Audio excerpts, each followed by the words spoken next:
Hello viewers, నేను మీ Kishore. Welcome to Kishore's kitchen. ఈరోజు మనం చాలా హెల్తీగా, చాలా టేస్టీగా ఉండే మూంగ్ దాల్ పులావ్ మరియు పల్లీ చట్నీని ఎలా చేయాలో స్టెప్ బై స్టెప్గా నేర్చుకుందాం. ఇది చిన్న పిల్లలకి కూడా చాలా మంచిది. లైట్ ఫుడ్ కావాలనుకునే వాళ్ళకి పర్ఫెక్ట్ రెసిపీ. ముందుగా 4 కప్పుల బియ్యము మరియు 1 కప్పు పెసరపప్పు పలుకుని శుభ్రంగా కడిగి కనీసం 20 నిమిషాలు నీటిలో నానబెట్టాలి. ఈ లోపల పల్లీ చట్నీని తయారు చేసుకుందాం. ముందుగా స్టవ్ మీద ప్యాన్ పెట్టి అందులో పల్లీలు వేసి మీడియం ఫ్లేమ్లో నెమ్మదిగా వేయించాలి. పల్లీలు కాలిపోకుండా కలుపుతూ వేయించండి. ఇప్పుడు స్టవ్ ఆఫ్ చేసి పల్లీలను పూర్తిగా చల్లారనివ్వాలి. తర్వాత ప్యాన్లో నూనె వేసి వేడి చేయాలి. తర్వాత ఉల్లిపాయలు, పచ్చిమిర్చి వేసి ఉల్లిపాయలు లైట్ బ్రౌన్ అయ్యే వరకు వేయించాలి. ఇప్పుడు కొద్దిగా కరివేపాకు వేసి ఒకసారి కలుపుతూ వేయించాలి.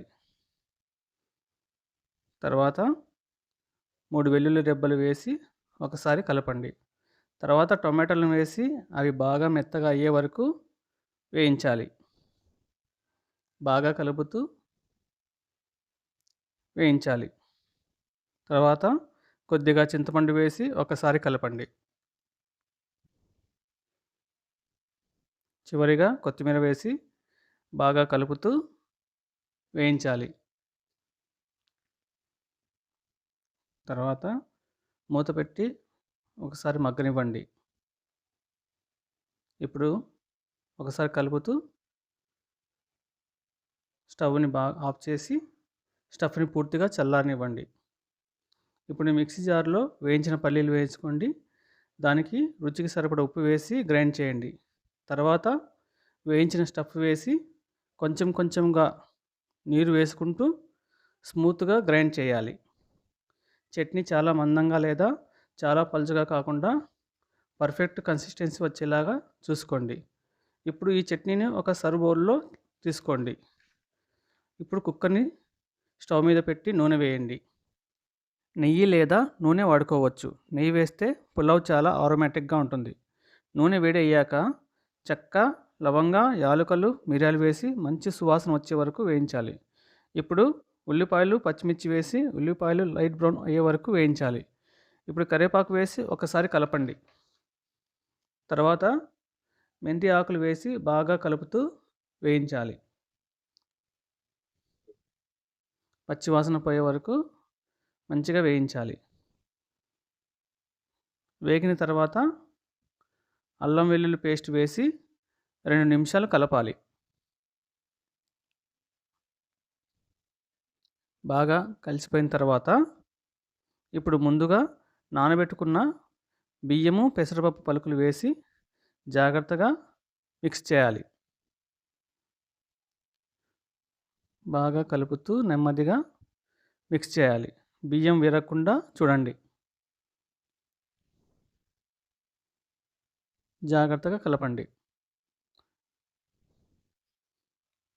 ఇప్పుడు 8 కప్పుల నీరు పోయాలి. నీరు పోసిన తర్వాత ఒకసారి కలపండి. తర్వాత ఉప్పు వేసి టేస్ట్ చూసి ఉప్పు అడ్జస్ట్ చేసుకోండి.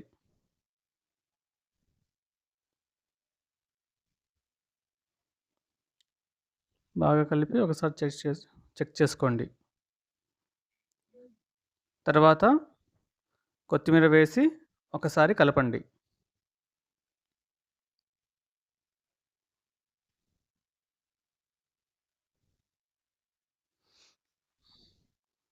బాగా కలిపిన తర్వాత కుక్కర్ మూత పెట్టి మీడియం ఫ్లేమ్ మీద 3 విజిల్స్ వచ్చే వరకు కుక్ చేయాలి.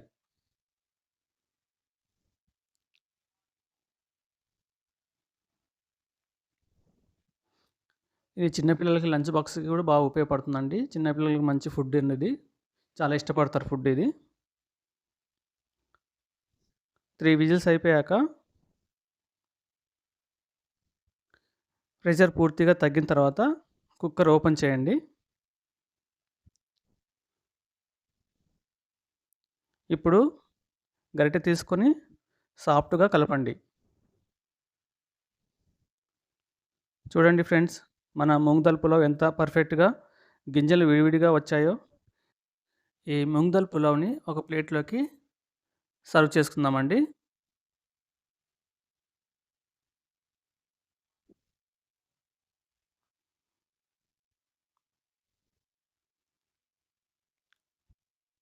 ఈ వేడి వేడి మూంగ్ దాల్ పులావ్ మీద నెయ్యి వేసుకొని